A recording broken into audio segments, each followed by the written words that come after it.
welcome back to Recreational Garage.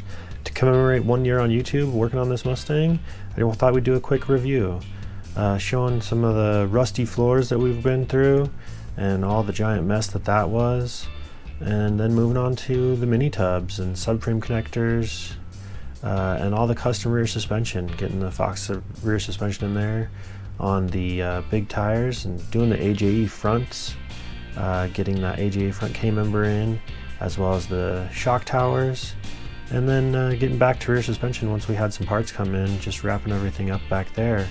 It's been quite the year. Made some really good progress on the car, even though on some of these quick clips it doesn't look like it's a ton. It's been actually a ton of work, but it's been a lot of fun, and I enjoy getting it out there. Anyway, thanks for watching, and we'll see you next time.